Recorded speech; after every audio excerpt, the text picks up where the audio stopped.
Journal number 24. So they all banded together and asked me to stop bringing up ghosts at Christmas. Jerry and Linda and Martin and Naomi, all of them. I mean, I do see their point, but on the other hand, ghosts and the holidays go together like a hand and a mitten. Susan Hill's novel, The Woman in Black, features a family telling ghost stories around the fire on Christmas Eve. It was a very old tradition in Britain. Carter Dickson's story, Blind Man's Hood, it features a spirit seeking peace and something much more at Christmas time. And what would the season be without Scrooge and his spiritual guests? Without ghosts, Dickens could not have helped solidify the holiday we now know. The Victorians loved their ghosts as much as they loved their Christmas goose. It was a time of remembrance as well as revelry. But I have an idea. A little holiday tale of my own design. Something to keep them all guessing when we celebrate at Linda's house this year. What do you think, Salin? Should Mommy make a little holiday fun for her friends? You think they'll like it? Well, at least that's one vote in my favor.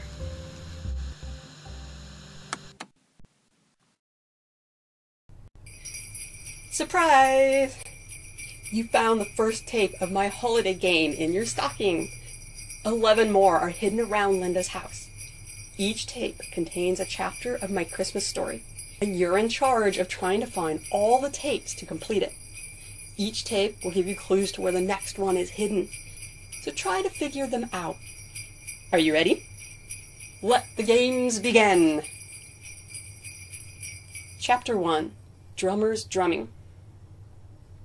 Well, let me tell you a story about a Yuletide that was almost unseated by a series of strange, unexplained accidents. Cast your minds back to the early 20th century, England between the world wars. Sitting on acres of English countryside was an old Tudor monster of a country house called Yewhedges. The Martindale family had lived at Yewhedges for years. Every Christmas season, they held a huge old-fashioned celebration for their family, friends, and the village of Chipping Sandburn. The villagers did look forward to the celebrations each year, but more than a few expressed some trepidation about the big stone house with its dark passages and secret history. Long had it sat above the village like a stone guardian, ancient and unyielding, until the wealthy Martindales bought it not long before World War I. Some villagers worried these celebrations could disturb the ancient spirits in the house, those which had enjoyed deep, peaceful slumber for so many centuries. Henry and Eliza Martindale, the owners of Yewhedges, always scoffed at the rumors. Nothing had disturbed them or their 3 grown sons or their grandchildren over the many Christmases they shared in that house. It never truly felt like the holiday season until Hildegard Heinrich, the German housekeeper at Yewhedges, displayed her collection of antique nutcracker dolls on the mantel. 12 nutcrackers, lined like the drumline of an advancing army over the fireplace, with branches of holly and yew tucked between them. Hildegard always set them the night before St. Nicholas Day, along with little presents tucked into the grandchildren's shoes warming by the fire. It was a tradition from her home she shared with her employers, season after season. But disaster struck this season. On St. Nicholas Day, the house awoke to find the lead nutcracker, a handsome wooden figure painted as a drummer, which Hildegard had preserved since her childhood, smashed on the hearth. It looked like it fell from the mantel, but Hildegard wasn't convinced. She declared it an evil omen, because nutcrackers were the protectors of the house. In German folklore, they protected the home and family from evil spirits. Hildegard displayed her nutcrackers to guarantee good blessings and a happy Christmas at Yewhedges. With the lead soldier smashed, she said it meant the house was vulnerable to the dark spirits in the house, and a sure sign that their Yuletide was headed for disaster.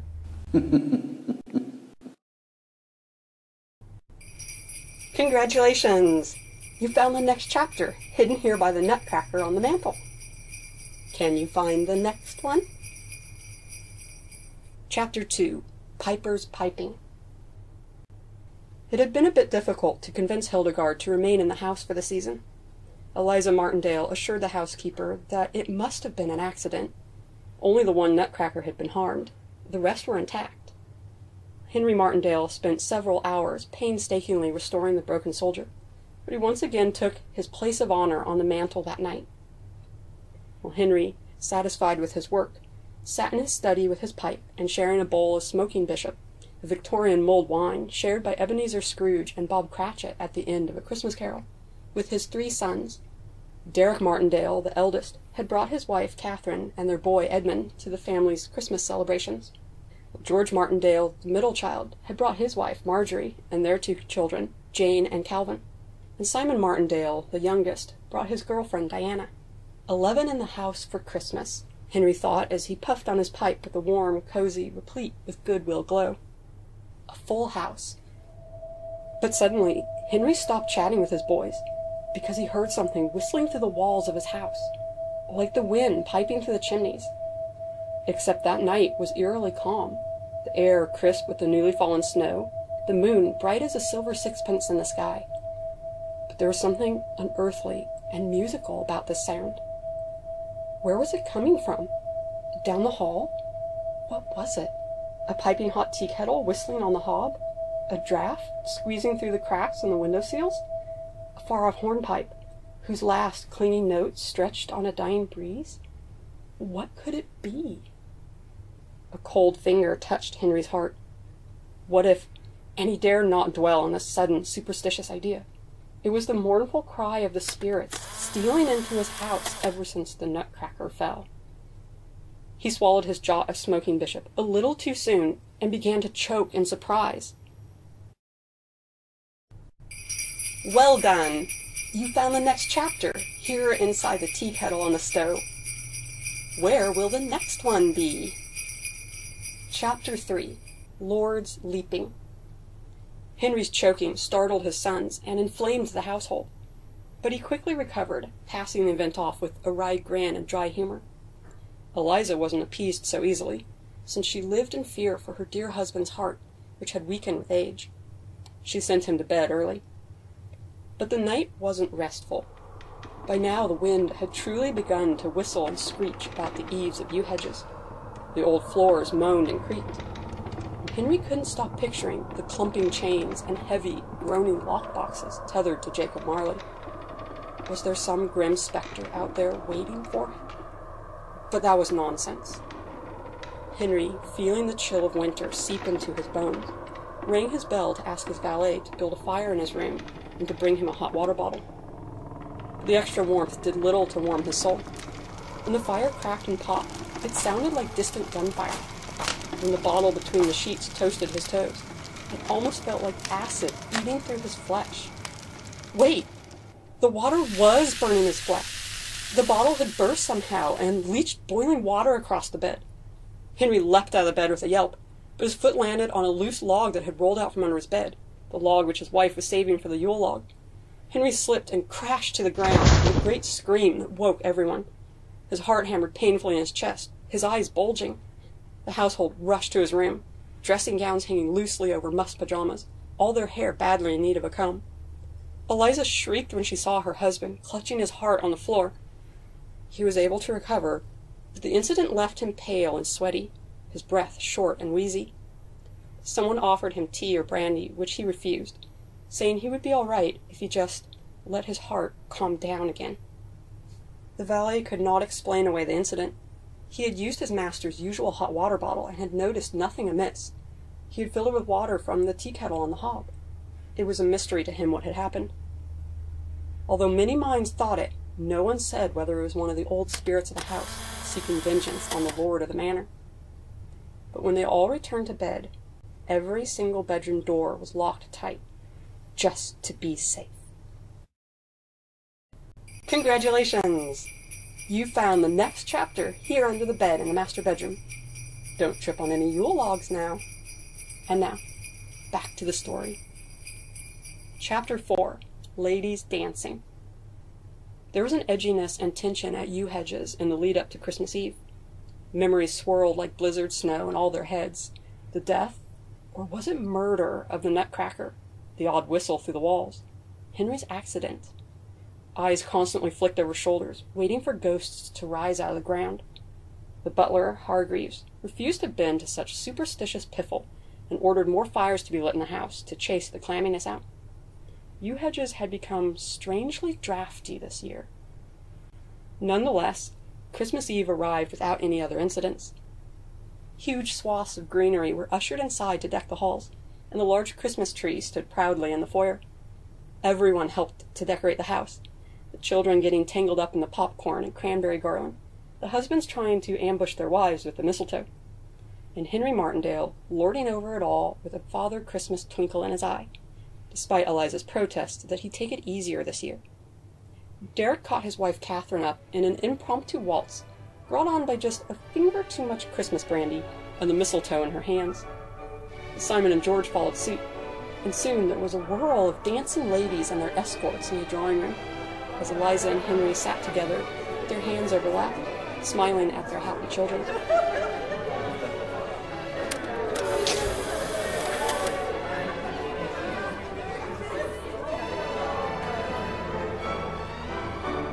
How could they have thought anything would go awry this year when they were surrounded by friends and family?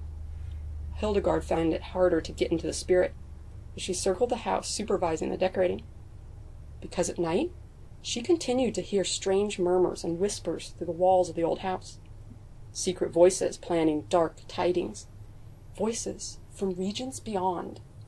Her sleep was fitful lately, because last night she was able to snatch a few stray words from these disembodied voices, harsh, dark, heavy words that pressed a cold weight against her heart. We can't stop now.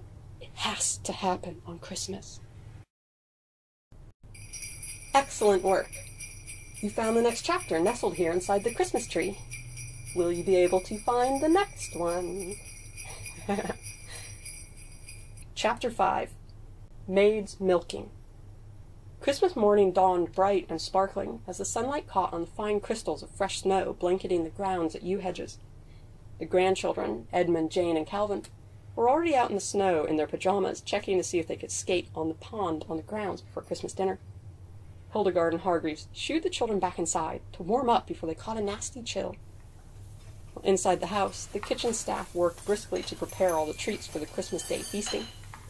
There were birds to roast, oysters to clean, puddings to steam, cakes to bake, mince pies to prepare. The list stretched on. The cook, Mrs. Padmore, commanded the kitchen like the general of an army. The kitchen maid scurried about under her orders.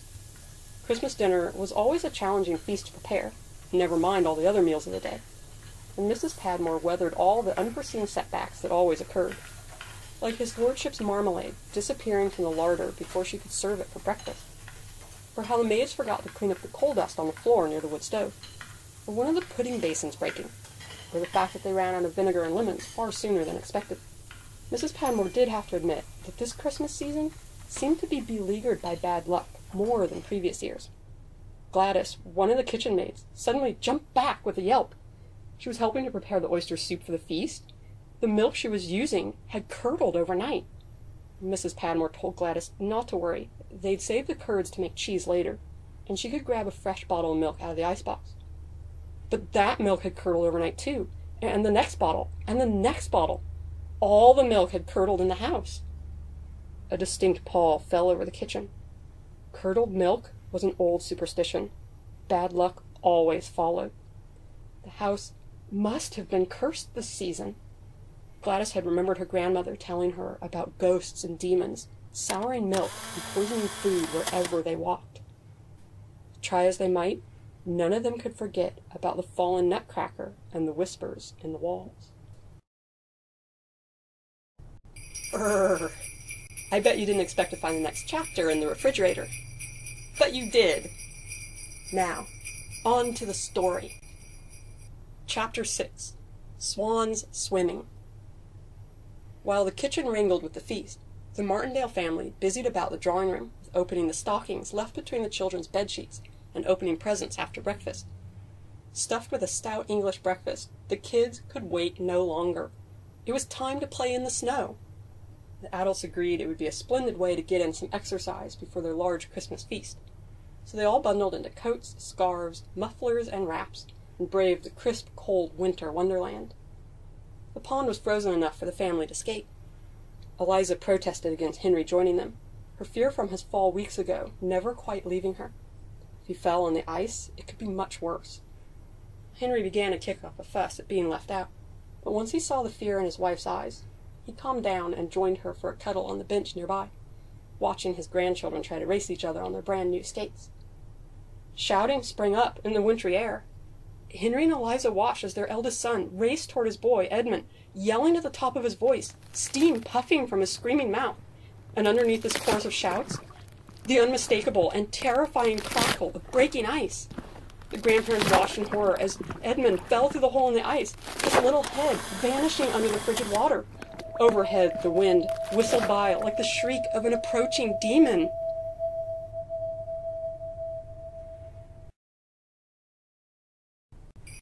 Congratulations! You found the next chapter tucked underneath a skating rink figurine. But where will the next chapter be? Chapter 7. Geese Lane. Like a madman unleashed, Derek Martindale flung himself at the hole where his son sank into the freezing waters. He plunged a mittened hand into the ice. Catherine was near hysterics, screaming for her baby boy, while Marjorie and Diana held her back to keep her from risking her own life to save him. The young Martindales had all scurried off the quickly weakening ice. With a roar of triumph, Derek scooped his shivering and coughing son out of the water, bundled him into his arms, and sprinted off the ice. They collapsed on the snow, gasping for air.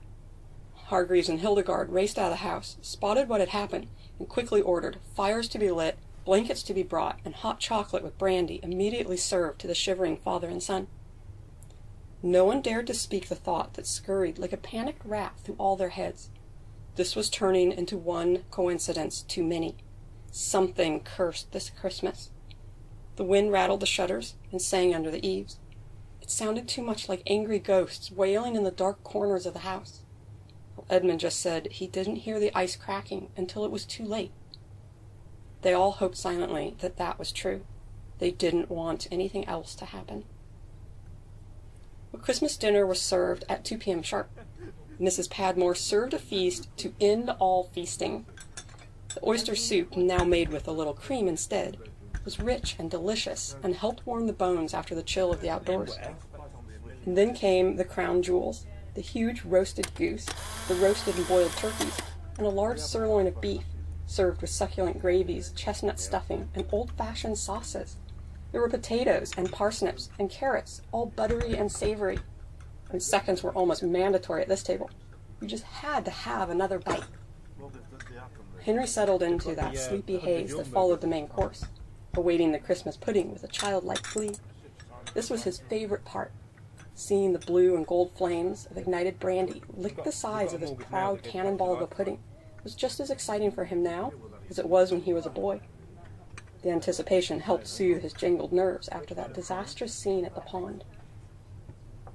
Henry Martindale let his eyes roam over his family at the table. Pride swelled in his heart. Derek was now in charge of the biscuit tin company that made the Martindales wealthy.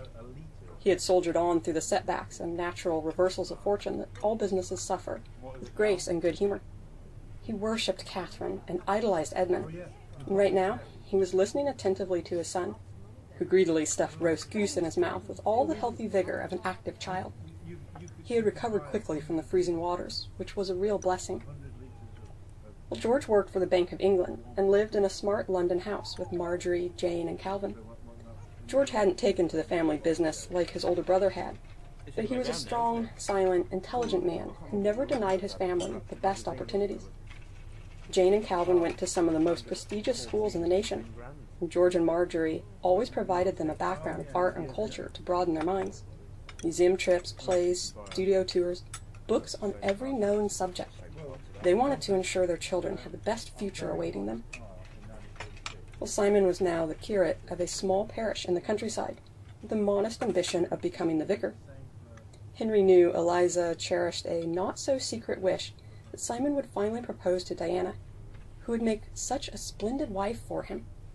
Henry did have to wonder what the holdup was. What was Simon waiting for? Diana was a lovely young woman, and she was probably losing patience at the long wait as well. Suddenly, the lights dimmed in the dining room. A hush settled over the table. Eyes swung to the kitchen door, where the sounds of whooshing, crackling, and spurting emerged. Everyone at the table gasped. Way to go! You found the next chapter taped to the underside of the dining table. Where will the journey take you this time? Chapter 8. Golden Rings. It was Mrs. Padmore, ferrying in a great mound of a Christmas pudding, dark and speckled with jewels of raisins, currants, and sultanas. A ring of golden and blue fire lapped up the sides from the flamed brandy. A proud sprig of holly sprang from the crown of the pudding. The adults murmured with delight, but the children just stared with open-mouthed awe at the delicious prize moving toward them. With a chuckle, Derek gently closed his son's near-drooling mouth. Mrs. Padmore had definitely outdone even her own marvelous gifts. She had lovingly borrowed Henry Martindale's very best brandy from the liquor cabinet, thankful there had been enough left over from the decorating party on Christmas Eve, so she could finish this pudding in style. Only the best at Christmas time. Well, Henry smiled with delight, but as his eyes flicked upwards, the smile fell. There was some sort of shadow behind Mrs. Padmore, and not her own, a dark, flickering shape caught only in the wavering light from the flaming pudding, a menacing figure. Henry blinked, and the shadow vanished. But as he looked down at his portion of Christmas pudding, still bearing blue and gold flames, his eyes caught something rising like the dead on his place card, a message from beyond. Enjoy your last Christmas. Delighted squeals and groans erupted from Henry's family as they discovered the little golden prizes tucked secretly into the pudding. Calvin got the bachelor's button on his slice, while Edmund got the pig, which made his cousins howl with laughter. Jane got the old maid's thimble, to her displeasure. 2 golden rings went to both Simon and Diana, making them flush pink in surprise. Henry wondered whether Eliza and Mrs. Padmore had conspired somehow to make this happen, and the gold 10-shilling piece went to Derek, who promptly gave it to his son. There was laughter and teasing and good humor in the air. Therefore, no one noticed the color flee Henry's face, or how his fork wobbled in his trembling hand as he read the ghostly message on his place card again and again. The pudding tasted as sour as poison to him now. Enjoy your last Christmas.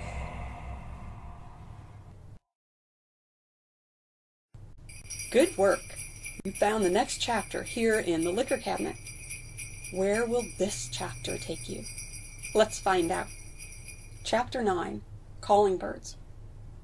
Desserts and mince pies followed the pudding, leaving the Martindale family in a comfortable, hazy bliss. The kids raced to play with their presents, while the adults rested in the drawing room before tea and the traditional lighting of the Christmas tree. None of the others noticed Henry's withdrawn behavior or the blanched pallor of his skin. His heart just didn't seem to be into Christmas right now. Not if it was going to be his last. Nevertheless, the family went on with their celebrations. Shortly the villagers would be coming to Yewhedges to join in the party. The house always served a Christmas tea with the village children, sang carols, lit the Christmas tree, and then one member of the family would dress as Father Christmas and hand out presents. A rousing game of Snapdragon, where the children would try and snatch flaming raisins out of a bowl of ignited brandy, without getting burned, would follow. Normally, Henry would play Father Christmas, a job he adored, but this year he had passed the honor to George.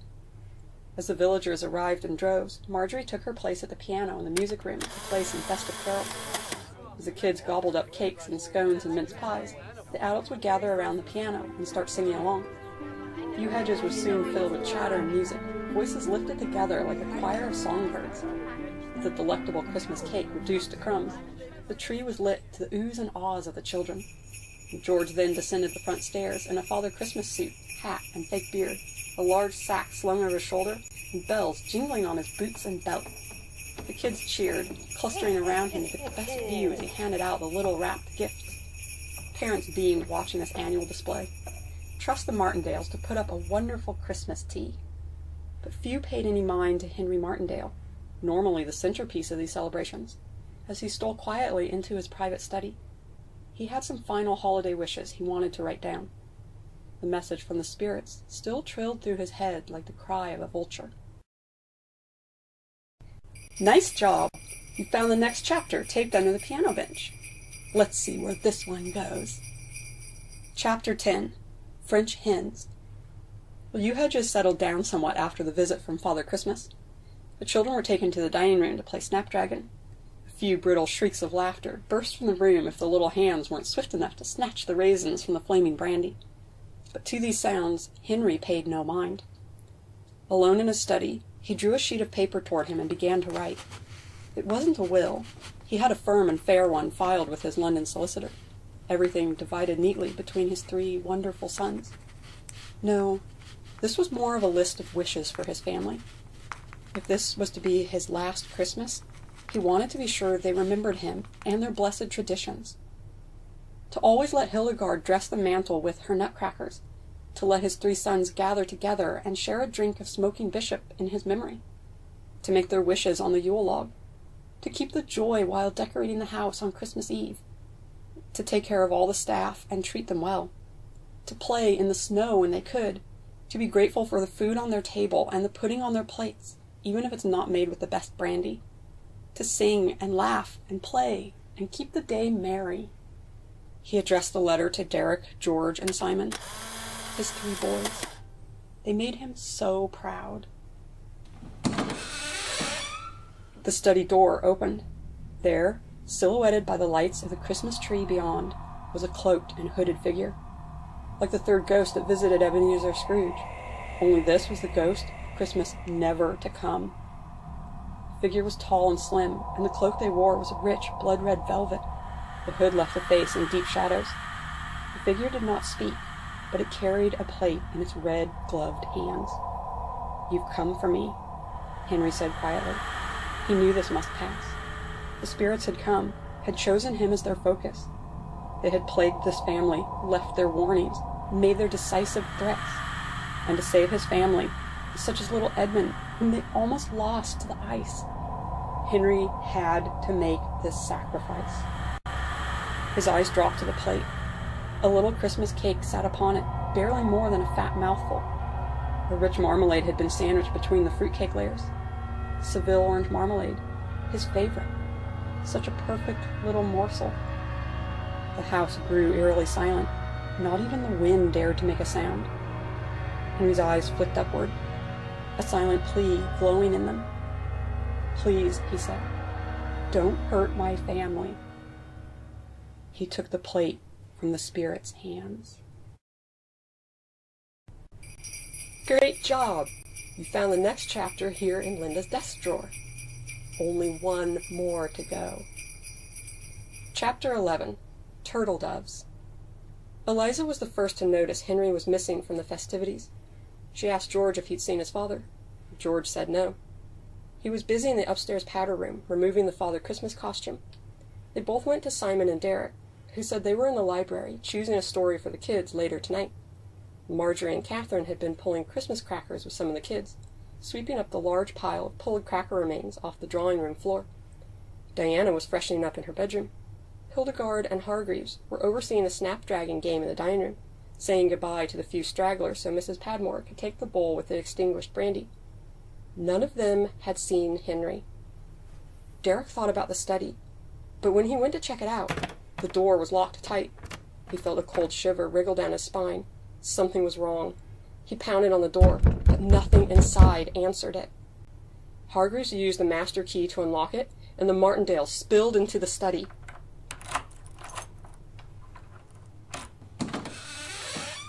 Henry had vanished. On the desk was his letter to his sons. The Christmas cake sat on its little china plate next to the letter, completely untouched. Hildegard came forward and spoke softly. "Good. Mr. Martindale has received my warning. He should be safe now." Her eyes connected to a pair of shocked and disbelieving faces. "You tried to kill him, but you failed. And now Nemesis will come upon you. Can you figure out who done it? You'll have to find the last tape to know for sure, but it won't be easy. I'll give you a little riddle. You've had your feast, you've had your fun. Where does Christmas go when you're done? Well, if you figure that out, you'll have to do a little more to find the last tape. But you might be able to solve the mystery before then. Have fun!"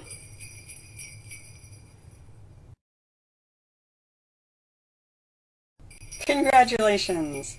You found the final chapter here in the attic, where all Linda's Christmas decorations go when the season ends. And you found my hidden stash of traditional Christmas crackers. Was it fun trying to pull all those crackers apart to find the one with this tape as a prize? And now you get to hear the ending of our little Yuletide tale. Chapter 12, And a Partridge in a Pear Tree. Hildegard's accusatory gaze fell on Catherine and Marjorie Martindale, who both stared at the untouched Christmas cake with horror flooding their faces. The ladies tried to retreat out of the study, but suddenly Henry appeared behind them, silent as a spirit himself. He said he didn't want to believe what Hildegard had told him at first, but when he saw the spirit come to claim him, he thought her suspicions of murder might be justified. They had planned this little surprise. After Henry took the cake, the spirit left him alone and locked the door. Hildegard was watching from the dining room door and followed the spirit to a downstairs powder room, where Marjorie removed the cloak she wore. Hildegard had the master key and freed Henry, telling him what she saw. Hildegard had figured out their plan. Money. It all came back to Henry Martindale's wealth. His fortune passed equally divided to his 3 sons, and Catherine and Marjorie wanted to ensure the bright and expensive futures for their children. The best schools and opportunities did not come cheaply. With the reversals in fortune seen at the family business, the ladies felt they needed to take the situation in their own hands. To ensure their future, they needed the inheritance right now. Nothing would stand between them and helping their kids. The core idea was to convince Henry that something supernatural was after him, that the old spirits of Yewhedges planned to attack him and his family. They aimed to prey on the superstitions surrounding the house and the holidays. The goal was to persuade Henry that the only way to save his family was to sacrifice himself, essentially committing suicide. The family would believe his weak heart simply gave out, when he was actually poisoned by yew. The yew plant, such as that found at Yewhedges, is extremely toxic, and there is no antidote for the poison. It's a little bitter, but a decoction of yew could be hidden inside classic marmalade, which is itself bitter, such as the marmalade that went missing in the larder to sandwich inside Henry's fatal Christmas cake. Catherine, in gloved hands, stole the yew from the mantelpiece decorations done by Hildegard, knocking over one of the nutcrackers in the process. Catherine remembered the old German superstition and left the fallen nutcracker in place to start the fiction. Hildegard's superstitions about the nutcrackers added to the story of spirits attacking the house. When Henry heard the ghostly whistle piping through the old walls, it was actually the whistle of a tea kettle, just like he first imagined. That was Marjorie boiling the yew to make a kind of poisonous tea they could use on Henry. A bold idea had struck the ladies in the kitchen. They could kill him on St. Nicholas Day instead of during the insanity of Christmas. They poked a tiny hole in Henry's usual hot water bottle to make it bleed boiling water in his bed. The Yule log tripping him was a lucky accident for them. When he woke up the house with his screaming, one of the ladies would offer him a cup of tea to relax him. This would end up being their specially brewed yew tea. The poison would do its work, and everyone would assume he died from the shock of the accident. But Henry refused the tea, which didn't surprise the ladies. They went ahead with their original plan. They would meet at night to go over details, accounting for the whispers Hildegard heard in the walls. On late Christmas Eve, the women snuck into the kitchen and squeezed lemon juice and poured vinegar into all the milk bottles. They built up the fire in the wood stove to make the kitchen warm to help curdle all the milk. Heat and acid curdles milk easily. That played into the superstition of ghosts walking through the halls and spoiling the food. One other thing they did was write a threatening message in lemon juice on Henry's place card. The heat of the flaming Christmas pudding on his plate made the message visible, looking like a threat from beyond the grave. In reality, it was just a simple invisible ink trick. Edmund falling through the ice was a real unfortunate accident. Nothing about it was planned, and it gave Catherine a nasty shock. Still, it played into their plan by convincing Henry his family was in danger from outside invisible forces. With murder planned, Catherine and Marjorie wanted an alibi just to be safe, so they landed on the Christmas crackers. Crackers need 2 people to pull them apart. If you saw 2 people with the remains of Christmas crackers nearby, you'd assume they pulled them together. But Catherine just stayed in the drawing room alone while Marjorie played the ghost, taking out the remains of pre-pulled crackers to sustain the fiction. Marjorie and Catherine pulled them the night of Henry's fall, hence the sounds of distant gunfire, which sounded like burning firewood popping. There were no kids in the drawing room, because they were all in the dining room playing Snapdragon, and the house was too quiet. Crackers pop and burst when pulled, but no sounds came from the drawing room when they were supposedly pulled. That helped convince everyone of the truth. The final trick was Marjorie showing up in Henry's study in the robe, looking like a Dickensian ghost. She offered Henry the Christmas cake with the poison marmalade. He was supposed to eat it and die in his chair with the letter to his sons reading like almost a perfect suicide note. What would the village say? Poor old Henry Martindale, besieged by spirits during that fatal Christmas. A Yuletide plagued by misfortune, cursed by unexplained disasters. Henry's old heart couldn't take it. He chose to end it all rather than risk losing his family. Such a sad tale. Except that isn't what happened. Hildegard and her watchful eye saved him. Catherine and Marjorie did not escape justice. They were willing to do whatever it took to ensure the best for their children, even if it meant murder. But they made their fatal mistake early on.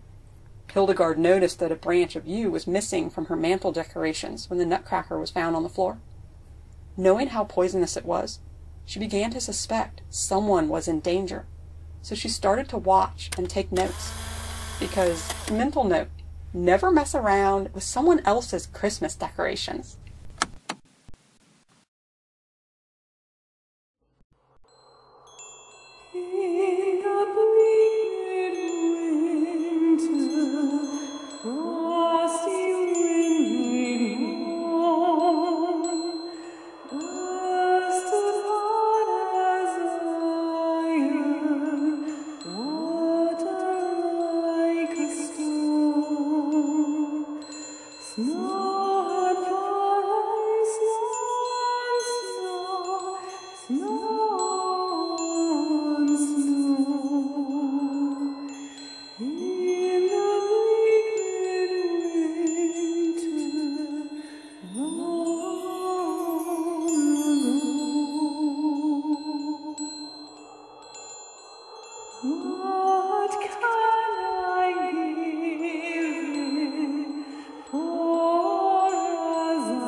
Hey, Jerry. Sorry to get your machine, but I only have a couple of minutes to spare before my bus leaves. The vacation was exactly what I needed after, well, a lot of the stuff I've been through.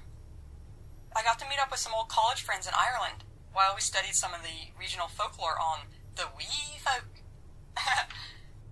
I'm back in London for a few days to relax, to see the sights, before I head out into the countryside to continue research on the fairy folklore for that paper I'm writing.